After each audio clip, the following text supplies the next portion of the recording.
Okay, this tutorial is going to be on ToonBoom's button, this right here, called Apply to All Frames, which you can find under the Selection button right here. Remember that the tool properties updates depending on what tool you have selected right here. And what this tool is good for is it helps save time. It helps save time with coloring in your animations, particularly if you have an animation that has a whole lot of frames to fill in. So it's a tool that you can use so you don't have to fill in your character frame by frame by frame here. Um, and it's not perfect, but it's very helpful in terms of I've saved a lot of time with using this tool in the past coloring in characters here. So for this demonstration, I have a frame that I've set to cycle at 13 frames right here, and it's just a really simple animation with a circle or an oval with a circle inside of it right here. And I drew this all on the line art layer using the pencil tool right here. And when I fill in my animations, I like to have my line art be on the line art layer and then the color art be on the color layer. And there's a lot of reasons for this. It's just, but I mean, among them, it's just, I find that filling in artwork, the color art on the line art layer can be a little messy. For instance, if, let's say, for instance, that I'm on this layer right here, and if you fill it in with, let's just do a skin tone right here. If you fill it in like that, it looks okay because I used a vector line. But things like this, if your line slips a little bit, you can lose your line art right there. And if you're filling things in quickly, that can sometimes, you can erase your line art layer without even realizing it sometimes. And then additionally, if you drew your line art layer using, let's see here, like a brush, it looks like I already have one, that is got a little bit of a texture in it like that. And I'll draw that on the line art layer. And if I try to fill it in on the line art layer, paint bucket tool right there, you can see there's this awkward white line that kind of appears within it right there. And so using the color art layer is a method to avoid those kinds of hiccups that happen when you're filling everything in on your line art layer.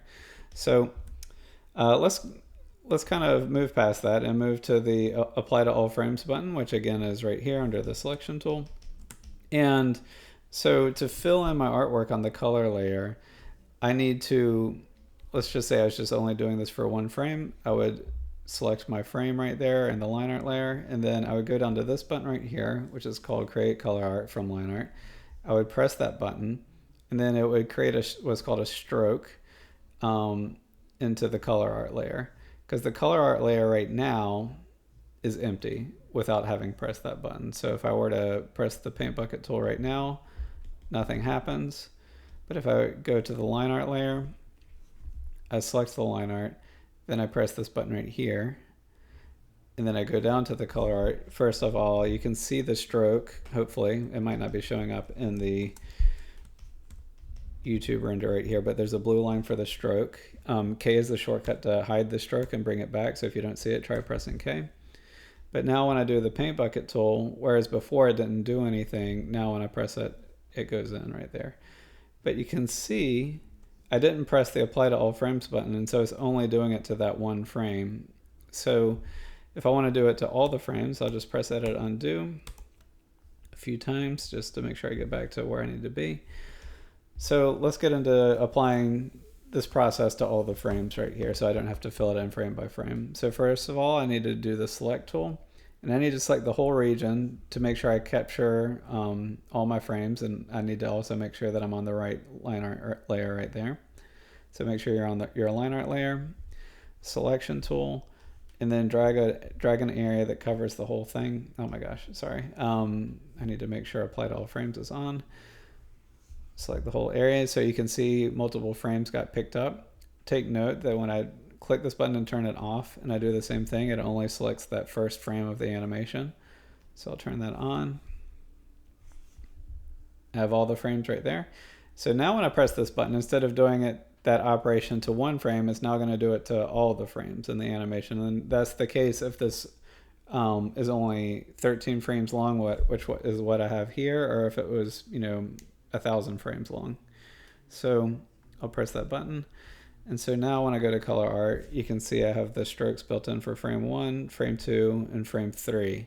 So that part of the strokes are applied for the whole animation right there. So now let's say I want to fill it in. I'll go to the paint bucket tool, select, I'll use the skin tone, I guess. And what I need to do, instead of just doing a paint bucket tool right here, you can see if I do that, it doesn't work for the rest of the frames right here. So what I need to do is I need to go to the select tool up here. Again, select the whole region so I can see an outline of all my frames of animation right there. So I do, again, a big selection right here. And then I go to the paint bucket tool. And now what I have to do is, instead of just clicking to fill one in, I have to draw a line through the areas that I want to fill in right here. So I want to fill it in here, here, and here. So just to do that, I'll just drag a line like that. And it fills in frame 1, frame 2, and frame 3 right there. So now let's say I want to fill in this other area or other areas of your character's animation right here. If I were to do this exact same operation again and again, it actually wouldn't work here. So let's just switch, oops. Let me switch my color to this green. And let's say I want to fill this area in green right here. So if I try to do the same thing, it won't quite work. I'm filling those in. You can see it fills in my whole animation right there, which is not what I want. So there's an easy fix behind this. So with the paint bucket tool, if I click on it and expand it out to, what is it? Paint Unpainted right here. So the third option down, now it'll work and it'll be the exact same process. Just instead of using the paint tool, I'm using the Paint Unpainted tool. So Paint Unpainted, and then I'm gonna select the whole region right here, press the Paint Unpainted region tool right there. I have my green color selected, and I'm going to do the exact same thing again. And now it fills in only the area that I want it to. So you can use that Paint Unpainted mode to fill in pretty elaborate characters rapidly using this kind of concept that I have right here. So I went back up to my line art layer, and you can see once I render this out, I was using strokes before, which show up as that blue line that you see right there. But again, the strokes don't show up in your render, and they'll disappear as soon as you go back up to your line art layer. I'll press Shift M to zoom back out. And so that's how you can kind of fill in pretty elaborate characters pretty rapidly using the selection tool, the Apply to All Frames button right here. And one thing I'd say with the Apply to All Frames button is you don't always want this on, right? So just be sure to turn it off once you're done with this kind of process, because once you get into animation, stuff like that, it can kind of get in your way and trip you up. So just be sure to turn that off when you're finished. And again, this is a way to fill in your animations quickly here.